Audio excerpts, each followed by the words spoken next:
अवघड नाही विष पडे. तुका म्हणे कैचा बैसण्यासी ठाव जठही नाही अवघड नाही कैवाड तोचीवरी. श्रीमंत अभ्यासाचं महत्व वर्णन करून परमार्थाचा अभ्यास करण्याची प्रेरणा देत आहेत.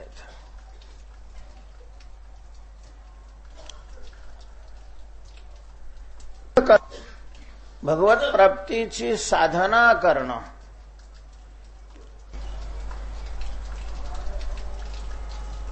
हे सोपं नाही, हे खरं आहे. विचाराची म्हणजे ज्ञानाची साधना असो, मग काही कठीण नाही त्याच्यामध्ये. आवाज नाही हो राहिला वर, वरचं बंद झालं का?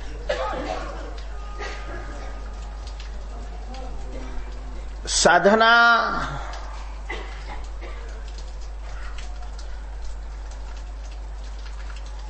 दोन प्रकाराने होते. अर्थात साधनेची दोन अंग आहेत. एक बाह्य अंग आहे आणि दुसरं अंतर अंग आहे. अंतर अंग हे शेषी आहे, प्रधान आहे, मुख्य अशा प्रकारचं आहे. अंगी ज्याला म्हणतात. साधनामध्ये हे दोन भाग असतात, अंगी आणि अंग. म्हणजेच प्रधान आणि गौण. फल प्रधानाला असतं, गौणाला नाही. प्रधानामुळं गौणाला किंमत असते. अर्थात प्रधानाकरता गौण लागतं, पण प्रधानाकरता लागतं, गौणाकरता गौण नाही. तेव्हा परमार्थाची जी अंतरंग साधना आहे ही अंगी साधना आहे, मुख्य अशा प्रकारची साधना आहे.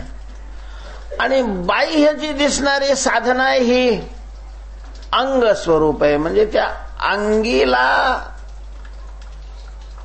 पाठबळ देणारी, तिची शक्ती वाढवणारी, तिला सहकार्य करणारी अशा प्रकारची ही बाह्य साधना आहे. आणि मग ही परमार्थाची साधना अवघडच आहे महाराज. लोकांना परमार्थाचं साध्य नको असतं असं नाही. परमार्थाचं साध्य सगळ्यांनाच हवंय. परमार्थ न मानणाराला सुद्धा परमार्थाचं साध्य हवंय. परमार्थ सांगणारे ग्रंथ वेद वगैरे हे जे मानत नाहीत, परमार्थ सांगणारे परमार्थाचा अनुभव घेतलेले संत मानत नाहीत, परमार्थाचा आश्रित असणारा ईश्वर जे मानत नाहीत, त्यांना सुद्धा परमार्थाचं साध्य हवं असतंच. परमार्थाचं साध्य काय आहे? परमार्थाचं साध्य आहे निरतिशय सुख, दुःख रहित अशा प्रकारचा आनंद. हे परमार्थाचं साध्य आहे. आणि हे कोणाला नकोय? नास्तिकाला नकोय. श्रद्धा निर्मूलन करण्याकरता ज्यांनी संघटना स्थापन केलेल्या आहे त्यांना नकोय. ईश्वराचं अस्तित्व मानित नाही त्यांना नकोय. वेदाचं प्रामाण्य मानित नाही त्यांना नकोय. पाप पुण्य मानत नाही, पुनर्जन्म मानत नाही त्यांना दुःखरहित आनंद नकोय. परमार्थाचं साध्य आहे दुःखरहित आनंद. आणि हे साध्य सगळ्यांनाच हवं असतं. परमार्थ करणारे, परमार्थ न करणारे, सगळ्यांना ते हवंय. मग जर सगळ्यांना ते हवंय तर सगळे का नाही करत परमार्थ? परमार्थ सगळे का करत नाहीत? जर साध्य हवंय तर मग साधन करायला काय अडचण आहे? भूक लागलेले आणि जेवण करत नाही याला काय अर्थ आहे? कारण भूक जेवण्याशिवाय भूक जातच नाही. तर ज्याला भूक लागलेली तो जेवण का नाही करत? तसं परमार्थाचं साध्य जर सगळ्यांना हवंय तर सगळे परमार्थ का करत नाहीत? तर त्याचं दोन दृष्टीनं समाधान आहे. एक वर्ग असा आहे एक वर्ग असा आहे की त्याला दुःखरहित आनंद हवा आहे, पण अशा प्रकारचा आनंद परमार्थाची साधना केल्यानंतर मिळतो किंवा हा आनंद हे परमार्थिक साधनेचं साध्य आहे हेच त्याला माहित नाही. त्याला वाटतं विषयाच्या प्राप्तीने असं साध्य प्राप्त होईल, आणि म्हणून तो विषयाच्या प्राप्तीची साधना करण्यामध्ये रात्रंदिवस गडलेला असतो, रमलेला असतो. त्याला भानही नाही की आपण जी साधना करतोय त्या साधनाने आपल्याला जे साध्य हवंय ते मिळणार नाही. त्या साधना करण्यामध्येच तो एवढा गडून गेलेला आहे, रंगून गेलेला आहे. ह्या साधनाने अपेक्षित साध्य मिळणार आहे की नाही, ही साधना पूर्वी ज्यांनी केली त्यांना मिळालं की नाही, आज ज्यांनी ही साधना केलेली आहे त्यांना तरी ते मिळालेलं आहे का, याचा विचार करण्यालाही त्याच्याकडे काय नाही, वेळ नाही. विचारही तो करत नाही. धावतोय, नुसता धावतोय. तुकोबाराय म्हणतात, आता उभे ठाई उभा उभी पाही नको हो डोकरी पुढे गा. अरे पळतोस काय, थोडं थांब ना.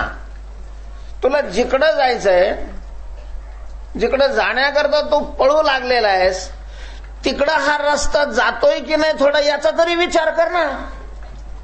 नुसतंच पळतोय,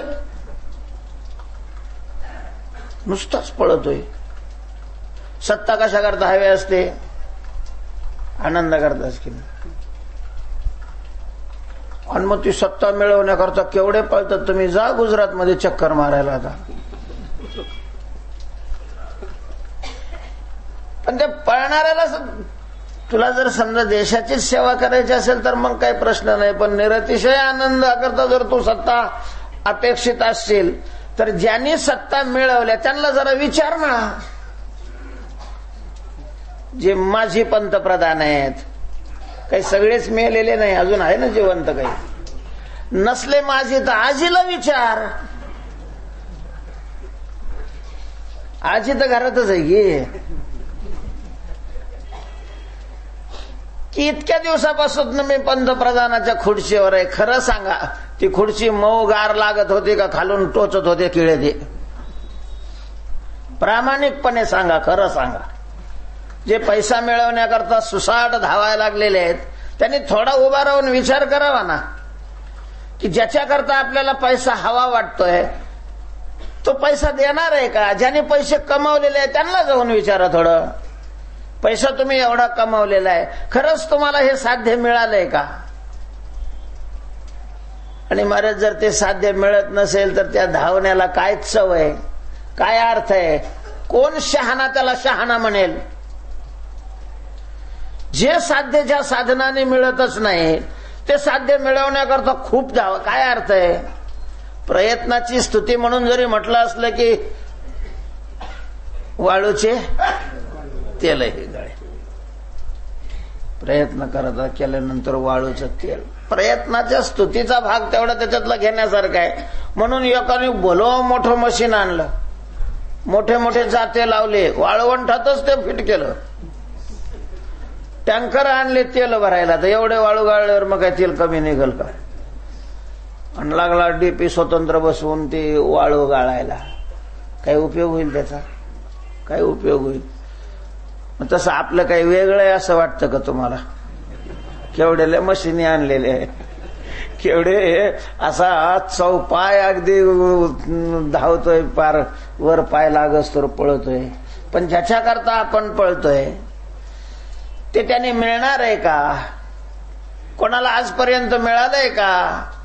महाराज हा विचार करायलाही बऱ्याच लोकांना वेळ नाही. तशा प्रकारची सद्बुद्धी होईल एवढं त्यांचं पुण्य नाही. आणि अख्खं मानव जीवनच्या जीवन बर्बाद अशा प्रकारचं करू लागले, नष्ट करू लागलेले. विषयाचे चरवणी केली आयुष्याची गाळणी. एक वर्ग असा आहे की त्याच्या लक्षातही आलेलं आहे की हे साध्य परमार्थाची साधना केल्यानंतरच मिळणार आहे. दुसऱ्या साधनेला हे फल नाहीये. दुसरी साधना संसाराची साधना आहे. आणि संसाराच्या साधनेला फळ तर नाहीच नाही, पण फुल सुद्धा नाही. यया फळना चुंबिता, संसार रूपी वृक्षाचं वर्णन करतात ज्ञानोबा आहे. यया फळना चुंबिता फुलना तुरुंबिता. फळ नाही आणि फुल अशा प्रकारचं नाहीये. मग ते का नाही करत? कठीण आहे. परमार्थाची साधना काय आहे? कठीण आहे. कठीण आहे. उलट व्हावं लागतं प्रवाहाच्या. सोपी नाही, कठीण आहे. आणि कठीण असल्यामुळंच त्या साधनेला लांबूनच नमस्कार केला जातो. सहसा कोणी त्याच्यामध्ये प्रवृत्त होत.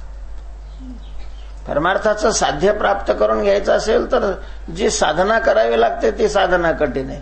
परमार्थाची बाह्य साधना केली जाते, अंतर साधनेकडे ज्याचं लक्षच नाही मग त्याला कठीण नाही, पण त्याला फलही नाही.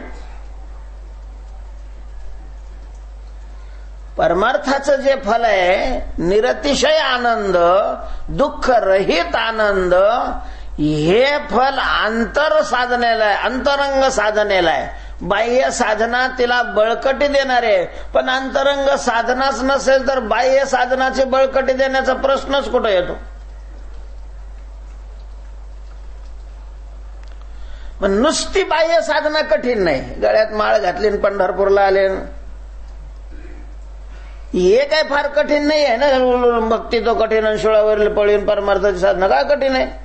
अवस्था झालेली आहे, वाहनं झालेले नाही, गाडी तर रेल्वेची सोय, एसटीची सोय, स्वतंत्र वाहनं येतात, आयशारामात येतं, तिथून खाऊन पुन्हा तिथं खायला जाणे इतके सोय झालेले. कायचं कठीण आहे? काय इथं राहायच्या सगळ्या व्यवस्था आहेत.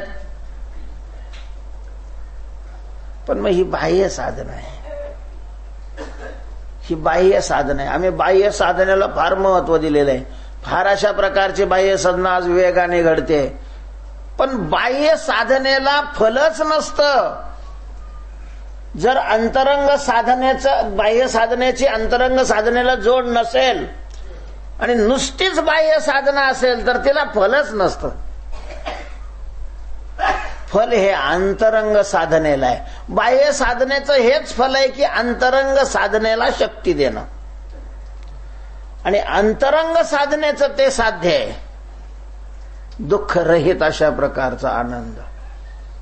आज दुर्दैवाने आम्हाला 50-50 वर्षे वाऱ्या केलेली माणसं दिसतात आणि त्यांचं कुठलंच दुःख गेलेलं नाही, वा वैचारिक परिवर्तन दिसत नाही. त्याचं कारणच हे आहे, त्यांनी बाह्य साधनेलाच महत्व दिलेलं असतं, अंतरंगात तो घुसलाच नाही. अंतरंग साधना महाराज आपण करतच नाही, हे दुर्दैव आहे, आपलं दुर्दैव आहे. रात्र रात्र भजन करणारी माणसं सुद्धा अंतरंग साधनेत नाही घुसत.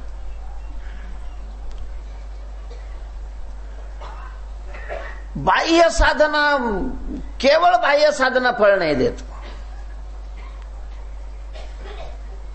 फल हे अंगीलाच असतं, अंगाला फल नसतंच. पाईपलाईन केली, ठिबक केली, आळे तयार केले, खत टाकली, सगळं झालं, फक्त झाडच लावलं नाही. बाकी विहीर केली, अशी खालून ती काय आणली, बांधून आणली, वर टाकी केली, सगळं केलं आणि काय लावलं नाही? फळ नाही लावलं. आणि पाणी चालू आहे, कशाला फळ येईल? ते ठिबकाच्या नळीला येईल काय? त्याला कंस फुटतील ठिबकाच्या नळीला. महाराज तसाच प्रकार आहे आपला, तसाच भाग आहे आपला. बाह्य साधनेला भरपूर अशा प्रकारचं प्राधान्य दे, अंतरंगाकडे लक्ष नाही. त्याच्यामुळे हे कठीण वाटत नाही. कठीण साधना असते अंतरंग, आणि फळ अंतरंग साधनेला आहे. अंतरंग साधना, अंतरंग साधना म्हणजे काय? अंतरंग साधना या शब्दाचा अर्थ आहे चित्ताला देवाकडे नेणं. बहिरंग साधना म्हणजे शरीराला देवाकडे आणणं. अंतरंग साधना म्हणजे चित्ताला देवाकडे नेणं, आणि चित्ताला देवाकडे नेणं हे कठीण जातं. देव मागाय, चित्त मध्ये आहे. मागे सांगितलं होतं मला वाटतं, चित्त मध्ये आहे, विषय बाहेर असतात. आणि देव आत असतो. सूक्ष्म देहामध्ये चित्त येतं, विषय स्थूल देहाच्याही बाहेर आहेत, आणि परमात्मा कारण देहाच्या आत आहे. 3 देह आहेत, स्थूल, सूक्ष्म आणि कारण. तर चित्त हे सूक्ष्म देहामध्ये मोडलं जातं. त्याला देवाकडे जायचं असेल तर कारणाला ओलांडून मागे जावं लागतं. विषयाकडे जायचं असेल की स्थूलाला ओलांडून बाहेर यावं लागतं. पण त्याला बाहेर यायची खूप सवय लागलेली आहे, अनंत जन्मापासून सवय आहे. तसं बाहेरचं आणि आतलं रान तेवढंच आहे. कारण बाहेर यायचं म्हटलं तरी एका देहाचं अतिक्रमण करावंच लागतं, आणि आत जायचं म्हटलं तरी एका देहाचं काय करावं लागतं, अतिक्रमण करावं लागतं. म्हणून बाहेर येणं त्याला जितकं चालावं लागतं तितकंच आत जाण्याला चालावं लागतं. पण सवयीचा भाग आहे, त्याला बाहेर यायची चांगली सवय लागलेली आहे. नव्हे बाहेर येण्याचं त्याला व्यसन लागलेलं आहे. महाराज बाहेर आल्याशिवाय त्याला जमतच नाही. अनुकूल विषय नसला तरी बाहेर येतो. म्हणजे आपलीच स्तुती करताना मनुष्य ऐकतो असं नाही, काहीही बोललं तरी त्याला ऐकावं वाटत. कसंही रूप असलं तरी त्याला पाहावं वाटतं.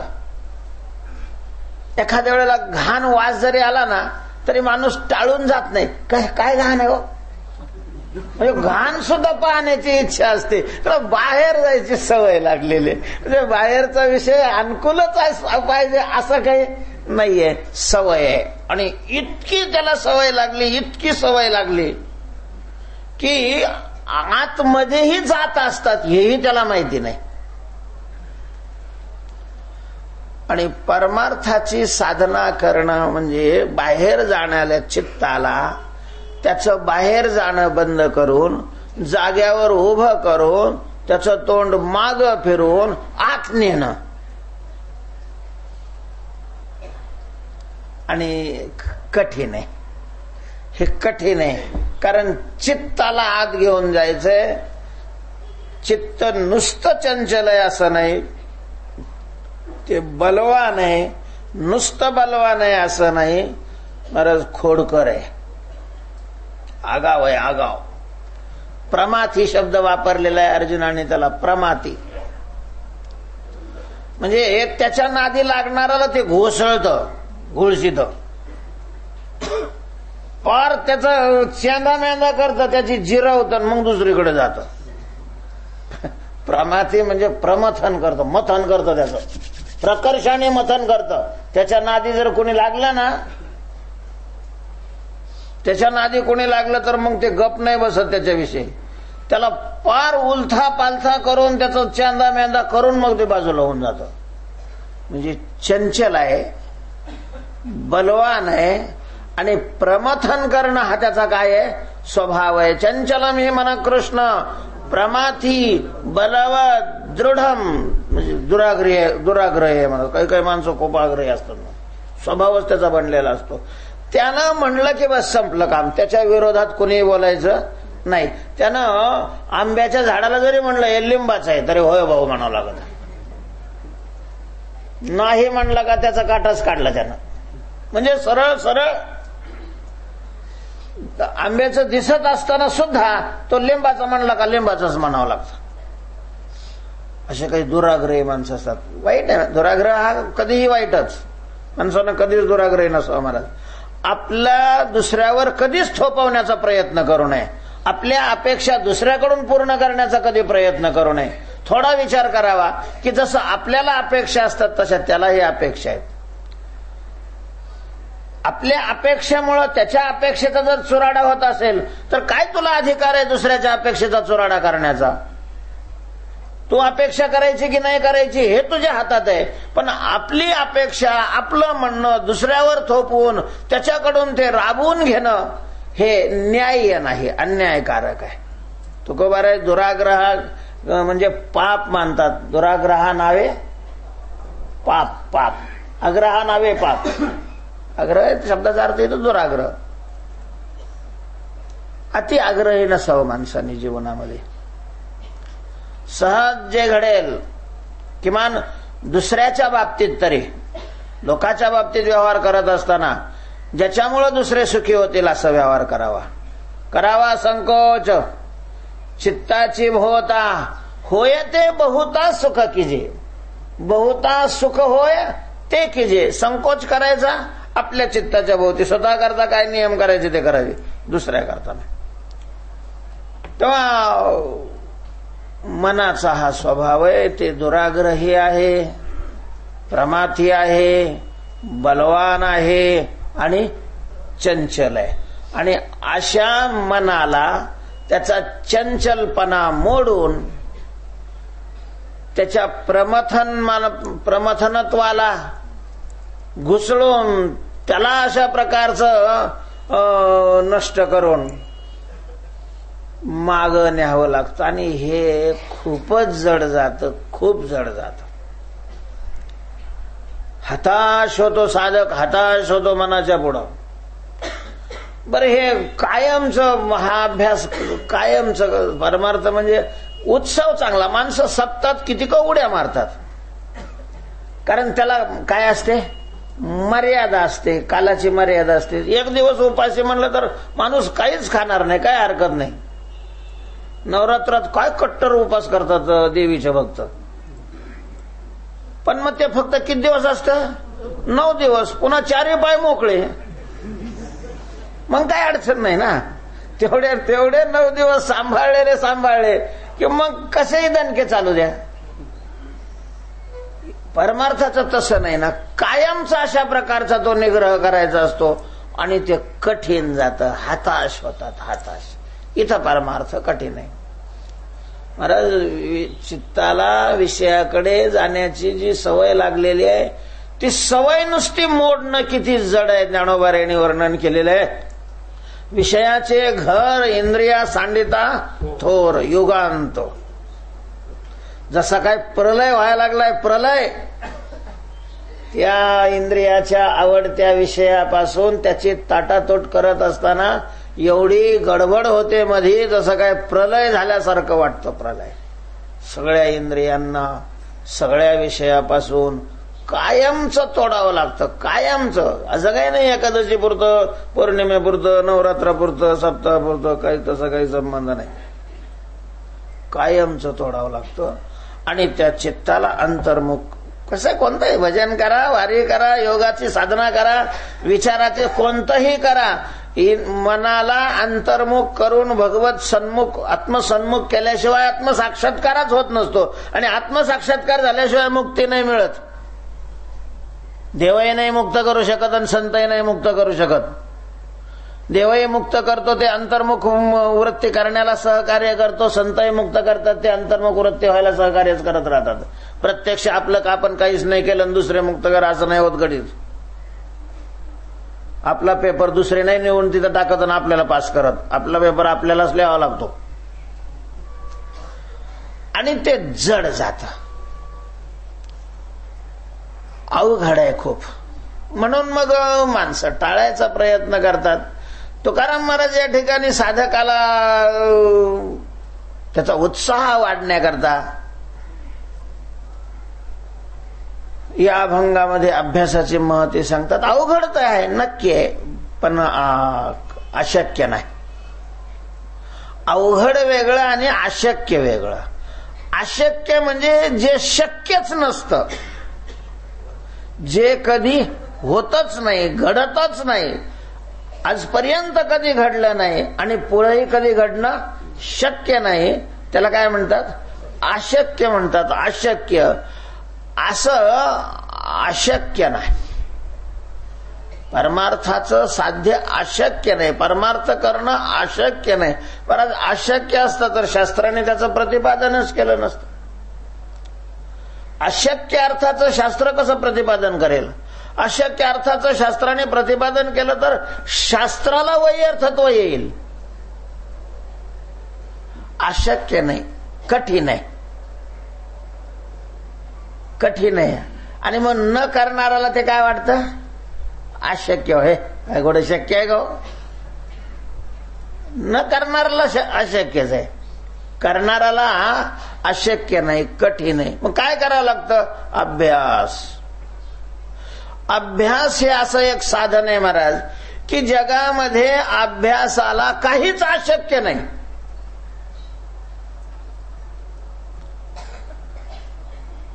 अभ्यास या साधनाचा जर आश्रय केला तर असं कुठलंच साध्य नाही की जे अभ्यासाने प्राप्त होत नाही. अतिशय महत्वाचा अभ्यास आहे. अभ्यास तुकोबारांनी अभंगामध्ये 3 चरणामध्ये 3 दृष्टांत दिलेले आहेत आणि असे दृष्टांत दिलेले आहेत की ते कोणालाही अशक्य वाटतील. खडक फोडायचा, खडक.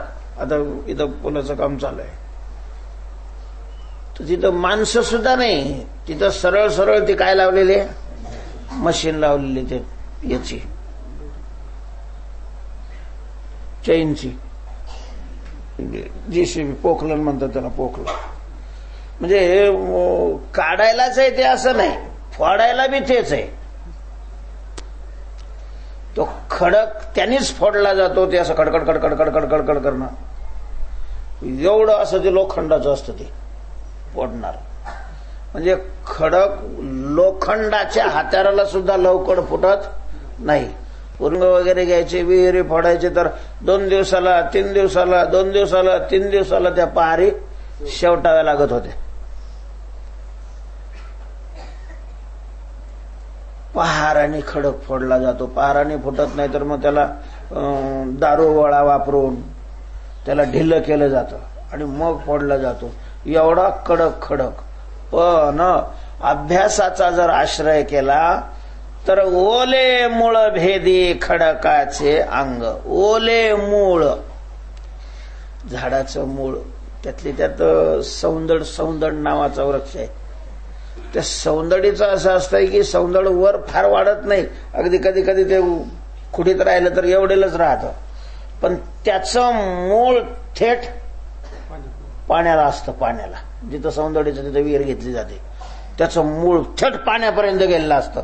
पाणी मग कितीही खोल असलं, 10 फुटावर असो, 20 फुटावर असो, 40 फुटावर असो, 50 फुटावर असो, त्या मुळानं पाणी गाठलेलं असतं आणि त्या पाण्याच्या वरती खडक असतो. खडक. आणि ते मूळ खडकाचं भेदन करून कुठं गेलेलं आहे? खाली पाण्यात गेलेलं आहे. कसं शक्य आहे? एकतर शेंड्याला टोकाला जे मूळ असतं ते अतिशय त्याचा आकार लहान असतो. अगदी सुईपेक्षाही पुढचं टोक काय असतं? लहान असतं. आणि पुन्हा ओल आहे ते असं दुमडलं की ते लगेच दुमडतं. इतकं नाजूक आहे. नुसतं नख लावलं की ते खुडून निघत. अशा प्रकारचं कोमल आहे. असं ते मूळ. आणि त्याने म्हणे खडक काय केला? फोडला आणि ते खाली गेले. एवढे शक्य आहे का बरं? जिथं पहारी फिरतात, जिथं मशिनी बंद पडतात, असा खडक ओल्या मुळाने फोडला. हे कधी शक्य आहे का? तसं सांगितलं तर ते शक्य वाटत नाही. पण चला दाखवतो. आणि मग ते फोडून दाखवलं तर खरंच की मूळ इथं आलंय. हो, झाडाचं मूळ इथं आलंय. आणि मग ते कसं आलं? खडकातून आलं. ना कसं आलं? अरे खडकातून त्याला छेदन केल्याशिवाय खाली कसं काय जाता येईल? म्हणजे खडकाचा छेद करून आलं. हो, पण मुळानं कसं काय खडक फोडला असेल? आपल्याला तर तो पहारीनी नाही फुटला, दारुगोळा लागावा लागला. कधी कधी महाराज ते दारुगोळा ते सुरुंग भरले आणि पेटवले तर कधी खडक अति कडक असला तर ते सोम नुसतं तसंच उडतं. तेवढं काहीच त्या रानाला काहीच होत नाही. कडक जर रान असलं तर पार असं लगे फोटाफोटावर ते सुरुंग लावावे लागतात. आणि मग त्या ओल्या मुळाने कसं काय भेटलं? अभ्यासाने. कशाने? अभ्यासाने. तुम्हाला विहीर एका महिन्यात करायची असते. तुम्हाला एका दिवसात तो खडक फोडायचा असतो. एका दिवसात करण्याला अभ्यास नाही म्हणत. अभ्यास त्याला म्हणतात करत राहणं. किती दिवस? काम होईपर्यंत. करत राहणं, पुन्हा पुन्हा पुन्हा पुन्हा पुन्हा पुन्हा तेच ते करणं, याचं नाव काय आहे? अभ्यास आहे. अभ्यास अभ्यास अभ्यास म्हणजे काय? पुन्हा पुन्हा करत राहणं. तच्चिंतनम तत्कथनम अन्योन्यम तत्प्रबोधनम एतदेक परत्वंच ब्रह्माभ्यासम विदुर्बुधाः. त्या मुळांनी खडक फोडण्याचा कार्यक्रम कधी सुरू केला? तुमच्या आजोबाचा म्हातारा होता तेव्हापासून. ते एका दिवसात आणि एका महिन्यात थोडी ते पाण्यापर्यंत गेलेले. त्याला काही पिढ्या अशा प्रकारच्या लागल्या, पण त्यांनी त्याचा अभ्यास सोडला नाही. आणि मग ते हळू हळू हळू हळू हळू हळू परत विहिरीमध्ये कधी कधी चिरबंदी बांधकाम, दगडाचं बांधकाम असतं, त्याच्यामध्ये झाडं उगवतात. ते एकदम थोडी उगवतात, हळूहळू, आणि मग ते त्याला फाडतात, भिंतीला सुद्धा फाडतात. पण ते एका दिवसात नाही, हळूहळू हळू. त्याला अभ्यास म्हणतात. अभ्यासाला अशक्य काहीच नाही महाराज. अभ्यासाला ज्ञानेश्वरी खालून वरून वरून खाली म्हणणारी माणसं आहेत. एवढी ज्ञानेश्वरी कवा वाचायची, पारायण कवा व्हायचं? म्हणजे पारायण करणाऱ्या लोकांना जे अवघड जातं, त्या ज्ञानेश्वरीच्या शके 1212 येथून सुरुवात करतात आणि जय जय व शुद्धेपर्यंत येतात. जय जय व शुद्धेपासून सुरुवात करतील आणि न पाहता शके 1212 पर्यंत जातात. कसं काय शक्य आहे हो? तर हे एका दिवसात नाही शक्य, पण अभ्यास केला तर अशक्य नाही. अभ्यास करणं म्हणजे उगं कधीतरी 8-15 दिवसाला चक्कर मारणं, त्याला अभ्यास नाही म्हणत. तेच करणं, त्याच्याशिवाय अन्य सगळं सोडून देऊन तेच तेच तेच तेच करत राहणं, असं जर केलं तर ओल अशा प्रकारचं झाडाचं मूळ ते सुद्धा खडकाचा भेद करू शकतं. ओले मूळ भेदी खडकाचे अंग. अभ्यासाशी सांग कार्यसिद्धी. अभ्यासाने पूर्ण कार्य सिद्ध होतं. पूर्ण कार्य. अभ्यास एकट्या माणसाने विहिरी पाडलेल्या आहे महाराज, एकट्याच माणसाने. ते भंडाऱ्यावर जात असताना खाली एक विहीर आहे, एकाच वारकऱ्याने पाडलेली. लोकांना पाणी प्यायला नव्हतं, त्याला ते कस्तरी वाटलं, त्याने एकट्याने सुरू केलं. अर्थात ते काही 8 दिवसात आणि 4 दिवसात झाले असं नाही, काही वर्ष लागली त्याला, पण एकट्याने केली. अभ्यासाला अवघड काहीच नाहीये. मनोवणी अभ्यासाची काही सर्वथा दुष्कर नाही. ती गोष्ट सांगितली जाते. जंगलाच्या जवळ गाव होतं आणि मग रात्री जंगलात राहणारे कधी कधी हिंस्र पशु गावात चक्कर मारायचे. बाहेर जर वासरं फिसरं शेळ्या कुत्रे ते त्यांचं भक्ष्य असायचं. त्याच्यामुळं मग शक्यतो घरं वगैरे लावून घ्यायचे माणसं. तो एका बाईने म्हैस पाळलेली, ती म्हैस जाणली. माणसं तर बहुतेक सगळे वरती राहायचे. ते म्हशीची बी धार काढले की अंधार पडायच्या अगोदर त्या म्हशीचं पारडूस म्हणते ना त्याला, वगरू, त्या बाईनं ते असं हातात धरायचं, पायरीवरून वर नेऊन ठेवायचं. सकाळी पुन्हा ते उचलून खाली आणायचं. आता ते जन्मलं त्यावेळेला लहान होतं, 20-25 किलो वजनाचं, 30 किलो वजनाचं. व ते तसं तसं मोठं व्हायला लागलं. ती म्हैस आठेपर्यंत कितीतरी मोठं ह्याला झाला महाराज तो. पण रोजच्या अभ्यासामुळे ती सहज त्याला उचलायची, वर घेऊन जायची, वरून उचलायची, खाली आणायची. सगळ्या चर्चेचा विषय झाला. हे लोक पाहायला यायचे, कसे काय उचलीत असेल, कसे काय उचलीत असेल, कसे काय उचलीत असेल. आता मग किती काही पैलवान होते ना तिच्यापेक्षा ताकदवान, त्यांनी तो प्रयत्न करून पाहिला. ते वर जायचं तो सोडून द्या, पण ते जागचं हालायचं बी नाही. ती कशी काय पाहत असेल महाराज. आपण ते खेळाचे, पैलवानाचे खेळ पाहतो. पहिलं आपल्याकडे खेळत होते, आता कमी झाले. ते टीव्हीवर पाहायला मिळतात. ते काय उड्या मारतात, ते काय भयान अशा प्रकारचे खेळ केले जातात. कसं काय केलं जातं तर कशा अभ्यास अभ्यास अगदी लहानपणापासूनच त्याला ते काय दिलं जातं, प्रशिक्षण दिलं जातं. लहानपणा अभ्यास केल्यानंतर कठीण काहीच नाही. अभ्यासाचे निबळे एका गडी गती, अंतराळे अंतराळे गती. अगदी अवकाशातही जर अभ्यास केला तर चालता येईल असं हे अभ्यासाचं सामर्थ्य आहे.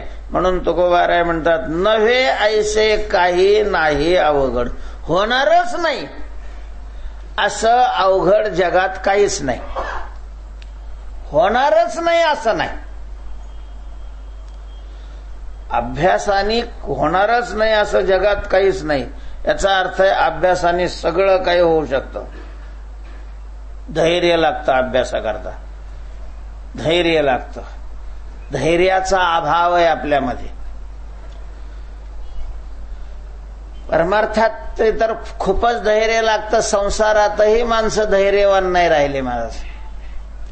फार उतावीळ आहेत, फारच अशा प्रकारचे. आणि मी मागे सांगितलं थोडंसं बारीक जर निरीक्षण केलं तर अलीकडची नवीन जन्माला आलेली जी पिढी आहे ना, बुद्धिमान खूप आहे पण उतावीळ फार आहे. एवढे एवढे पोरं मारे त्याच्या मनासारखं नाही झालं का काही करून घेतात. एवढी एवढी. आणि त्याला खत पाणी दिलं गेलेलं आहे. हे हम दो हमारा एक. सामाजिक दृष्टीनं अत्यंत घातक आहे. पोराला ज्या वेळेला कळतं की आई बाप आपल्याकरता नाही, आई बापाला आपण पाहिजे. पण ठीक आहे, एकही आपत्ती असेल त्यांनी बंद करावं, पण मग ते आपत्ती आपलं मानू नये, उदास राहावं त्याच्याविषयी. फाजील त्याचा काय करू नये, लाड करू. त्याला असं नाही वाटलं पाहिजे की आपण बोटावर नाचवलं की हे नाचतात. असं जर वाटलं तर त्याचं तर वाटोळं होणारच, पण तुमचंही वाटोळं केल्याशिवाय ते राहत नाही. तुम्हालाही दुःखाच्या सागरात लोटणार. आणि तोही अतिशय उतावीळ अशा प्रकारची प्रजा झाली महाराज. सहनच नाही होत. कुठं काही शाळेमध्ये दुसऱ्या मुलाला पिस्तूलनं उडवलेले किती काही आता उदाहरणं यायला लागले. शाळेमध्ये 4वी, 5वी, 8वी, 10वी पर्यंतचे पोरं एवढे एवढेच तर राहतात. अजून लांबके चड्डे बी नाही घालत, आपल्या चड्डेवर राहते. उतावीळपणा आहे. आणि मग जी उतावीळ माणसं आहे, अभ्यास करण्याचंच धैर्य ज्यांच्या ठिकाणी नाही, त्याला काहीच सोपं नसतं. मग त्याला सगळंच काय आहे, अवघड आहे. पण अभ्यासाचं कास ज्यांनी धरलेले आहे, होत नाही असं काहीच नाहीये. मला आठवतंय गंगापूरला मी नवीन गेलो होतो त्यावेळेला एक शिक्षक रिटायर झाले होते. आणि मग त्यांना गीता शिकावी वाटली, पण ते म्हणे मला इंग्रजीतून गीता शिकायची. आणि ते शिक्षक होते पण इंग्रजी त्या काळात नव्हती, त्यांच्या काळामध्ये त्याला इंग्रजी येत नव्हती. महाराज ABCDचा अभ्यास केला त्याने, ती भाषा शिकली आणि त्यानंतर गीता शिकला. म्हातारा रिटायर झाल्यानंतर. करायला लागल्यानंतर काही अवघड नाही. फक्त शांत स्थिर चित्त ठेवून तेच तेच करावं लागतं. नव्हे ऐसे काही नाही, नव्हे ऐसे काही नाही. होणार नाही असं काहीच नाहीये. अभ्यासाने सगळं काही होतं, फक्त नाही कैवाड तोचीवर. अभ्यासाचा जोपर्यंत छंद होत नाही, अभ्यासाकडे जोपर्यंत पूर्ण लक्ष वेधलं जात नाही, अभ्यास करत नाही, तोपर्यंत मग सगळंच अवघड आहे. अभ्यास न करणारला महाराज अभ्यासच अभ्यासाचा गुरु होतो. तुम्ही एखादा विषय जर समजला नाही आणि सांगायला कोणी नाही, सोडून नका देऊ. पुन्हा पुन्हा पुन्हा पुन्हा पुन्हा पुन्हा वाचत राहा. 10 वेळेला वाचलं की आपोआप ते लक्षात येतं त्याचे ते काय सिद्धांत आहे ते. पुन्हा पुन्हा वाचावं लागतं.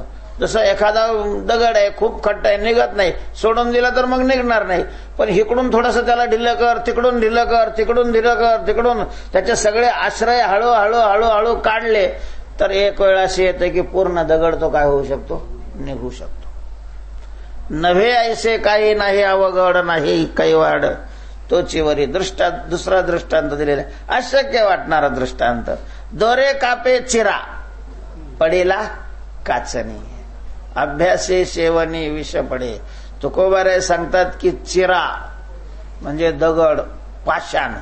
दगडाला चिरा नाही म्हणत. मुरमाड दगड असला त्याला चिरा नाही म्हणत. चिरा म्हणजे काळ्या पाषाणातला जो दगड असतो त्याला काय म्हणतात, चिरा म्हणतात. घडलेला असा मोठा दगड असला, रुंद तेवढाच, लांबही तेवढाच, त्याला चिरा म्हणतात, चिरा.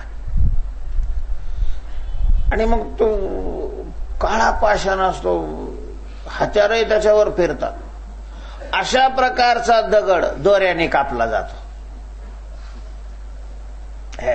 काही म्हणतात दगड दोऱ्याने कापला जातो. दोऱ्याने कापड कापाना गेला. दोऱ्याने कुठं दगड कापला जातो, दोऱ्याने दगड कापला जातो. आणि बारीक दोऱ्याने नाही, जाड दोऱ्याने सुद्धा, सोलीने अशी एवढी असते सोल. आणि हे बघायचं असेल तर जुन्या विहिरीवर जावं लागेल, ज्या विहिरीवर पहिल्या मोठा हाणल्या होत्या, आणत होते. त्या मोठाला 2 वरून नाडा असतो, खालून ती सोंदळ काहीतरी राहते. लहान असते, त्या नाड्याच्या मानाने ती लहान असते. ते वरचं चाकावरून फिरत असतं आणि खालचंही असं आडवं चाक असतं, पण त्याच्या पुढं तो दगड असतो. त्या दगडावर घासतं ते, चिरा असतो, तो काळा दगडाचा चिरा राहतो. कारण सारखं पाणी वगैरे पडलं तरी त्याला काही होत नाही. तो घडवूनच तिथं बसवलेला असतो त्या मापाचा. आणि त्याच्यावरून ते दाव सारखं माग पुढं येत राहत. बरंच ते असं 3-3, 4-4 इंच चिरलेले दिसतात. दगड इतकं गुळगुळीत कापलेलं आहे, कुठल्याच शस्त्राने तसा गुळगुळीत कापला जाणार नाही. इतका मऊ झालेला असतो. कशाने कापलाय तो? त्या दोराने कापला जातो, दोराने. किती मिनिटं लागली असतील त्याला? दोराने अशा प्रकारचं त्याला कापायचं असेल तर किती मिनिटात कापला जाईल? मिनिटात नाही. अशा कितीतरी दोराच्या पिढ्या गेल्या, कितीतरी दोर तुटले असतील ना त्याच्यावर. पण दररोज अशा प्रकारचा घासायचा अभ्यास केला तर एक दिवस असा आला की चिराला सुद्धा कापावं लागलं. दोरे कापे चिरा काचण्याने चिरा कापला गेला. अभ्यासे सेवनी विष पडे. अभ्यास केला तर विष सुद्धा पचत महाराज. थोडं जर खाल्लं. कित्येक माणसं असे आहे की संध्याकाळी तंबाखू तोंडात ठेवून तसेच झोपतात. आता झोपेत काय पिचकारे हानीतच नाही, म्हणजे झोपेत ते कुठं जातं? पोटात जातं, मरत नाही ते. कारण तंबाखू मध्ये विष आहे. दात दुखणाऱ्या माणसाने तंबाखू तोंडात टाकले की दात राहतात त्याचे, याचा अनुभव आहे. का राहतात? तर दुखतात का? त्याच्यातले जे जंतू असतात ते जंतू हालचाल केली की तिथं वेदना होतात. तंबाखू टाकले की त्या विषाने जंतू मरतात. म्हणजे तंबाखू मध्ये विष असतच. पुस्तकात वाचलं, निकोटीन नावाचं कोणतं तरी विष आहे त्याच्यामध्ये. तंबाखूत विष आहे. आणि ती गिळली जाते नेहमी खाणाराकडून. पण ते थोडं सवय वाढली का मग काय नाही होत. कारण अभ्यासाने त्याला पचवण्याची काय झाली? सवय झाली, सवय. अभ्यासे सेवनी विष पडे. दोरे कापे चिरा पडिला काचनी. अभ्यासे सेवनी विष पडे. म्हणून नव्हे ऐसे काही नाही अवघड नाही कैवाड तोचीवरी. होणार नाही असं अवघड जगात काहीच नाहीये. अवघड काय? कैवाड नाही तोचीवरी. अभ्यासाला लागत नाही, अभ्यासाचं धैर्य नसणाराला काय आहे? अवघड आहे. अभ्यास करणाराला अवघड नाही. अभ्यास करणाराला अवघड नाही. 6 महिने वृत्ती अंतर्मुख करून समाधीमध्ये बसणारे महात्मे आहेत. 6 महिने बसणारा आपण तर पाहिलं नाही, पण 3-3 दिवसाची समाधी लावलेला महात्मा पाहिला. आळंदीला होते ते. आम्ही पहिल्या वर्षाला गेलो त्यावेळेला त्यांचं देहावसान झालं. उत्तर भारतातल्या कुठले तरी होते ते. खेचरी मुद्रा लावावी अशी त्यांची इच्छा होती. त्याचं वर्म सापडत नव्हतं. ते फिरत फिरत आळंदीला आले आणि त्यांनी तो 6वा अध्याय पाहिला. त्याच्यात त्या खेचरी मुद्रेचं वर्णन ऐकल्यानंतर त्यांनी त्या खेचरी मुद्रेचा अभ्यास केला. त्यांना ती खेचरी मुद्रा लागायला लागली. घासवाले धर्मशाळेमध्ये ते राहत होते. बरेच त्यांनी समाधी लावली की 3 दिवसापर्यंत ते शरीरावर वृत्ती येत नव्हती. म्हणून परमार्थ होतच नाही, घडतच नाही, मन आकळलं जात नाही असं नाही. पण त्याच्याकरता काय करावं लागतं? मग अभ्यास करावा लागतो. अभ्यास. तिसरा दृष्टांत तुकोबाराय देतात. तुका म्हणे कैचा बैसन्यासी ठाव, जठरी बाळा वाव एकाएकी. लहान मुलाला आईच्या पोटामध्ये बसण्याकरता एकाएकी थोडी एवढी जागा मिळते. उगा काहीतरी बाय काही किडमिड्या राहतात महाराज, तरी त्यांच्या उदरामध्ये ते बाळ राहतं. मग एकदम कसं काय राहतं? एकदम नाही राहत. ते हळू हळू हळू हळू हळू हळू काय होतं? मोठं म्हणजे ती जागा थोडी थोडी थोडी थोडी थोडी अशा प्रकारचे सरकवीत राहतात, मोठं मोठं करत राहतात. हा अभ्यासच. तो काय म्हणे कैसा बैसन्यासी ठाव, जठरी बाळा वाव एकाएकी. नव्हे ऐसे काही नाही अवघड. होत नाही असं काही नाही, होत नाही असं नाही. पहिल्यांदा जड जातं ते. हळूहळू हळू वाढवलं. कुठलाही अभ्यास वाढवला की आम्ही मागं म्हणलं होतं की बा ते यांच्या चरित्राचे हरिदास महाप्रभूचे ते 1 लाख जप करायचे. लोकांचे कसं काय 1 लाख जप होत असेल बा? अभ्यास आहे तो. पहिल्यांदा करणाऱ्या माणसाला कसा होईल शक्य आहे तो? कुठलाही ती गोष्ट ती करायला लागली की त्याचा वेग आपोआपच वाढतो, आपोआप वाढतो. ज्ञानेश्वरीच्या पारायणाचं सुद्धा खूप पारायण केल्यानंतर एवढा वेग वाढतो की एका तासामध्ये 1200-1500 ओव्या वाचल्या जातात. एका तासामध्ये 1500 ओव्या वाचल्या जातात. एक श्वास घेत असताना 2-2 ओव्या सडसड अशा प्रकारच्या बाहेर पडतात. सारखा जर वाचनाचा अभ्यास केला तर अशा माणसाला 1500 ओव्या जर एका तासामध्ये, तर मग 9000 ओव्याला असे किती तास लागतात? 6-7 तासामध्ये पारायण. एका दिवसात पारायण मी स्वतः केलेले, कितीतरी केले पारायण. आणि सामुदायिक केल्या, एकट्याने नाही. आम्ही गंगापूरला सामुदायिक पारायण केली एका दिवसात. सकाळी 5ला बसायचं, 4-5 वाजेपर्यंत पारायण संपून जायचं. पण अर्थात ते पहिल्यांदा बसलेल्या माणसाला कसं शक्य आहे? त्याच्याकरता अनेक पारायणाचा काय व्हावा लागतो? अभ्यास व्हावा लागतो. अभ्यासाला अशक्य काहीच नाहीये.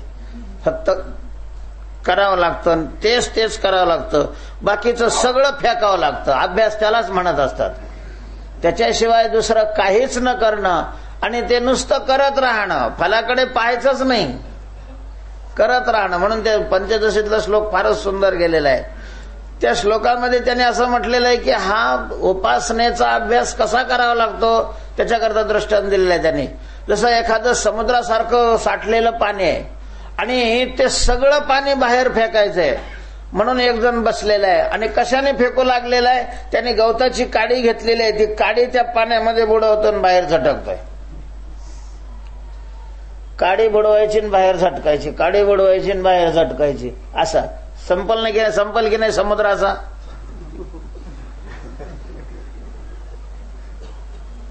संपणार. कदाचित त्याचं आयुष्य पुरणार नाही. भगीरथासारख्या 3 पिढ्या लागतील. पण एक दिवस असा येईल की सगळं पाणी संपलंय अशा प्रकारचं दिसेल. तसंच ही उपासना करावी लागते. मनाचा निग्रह करण्याचा अभ्यास करणाराला एवढं धैर्याने युक्त होऊन तो अभ्यास करावा लागतो. मनाने आपली पोथी ओळखलेली असते. ते म्हणते तुला ध्यान करायचं का? बरं कर. कारण त्याला माहिती आहे की किती दिवस करणार आहे ते. नव्हे ऐसे काही नाही अवघड, नाही काही वाढतो जीवारी. पुंडलिक वरदा हरी विठ्ठल. श्री ज्ञानदेव माऊली ज्ञानेश्वर महाराज की जय. विठ्ठल विठ्ठल विठ्ठल विठ्ठल.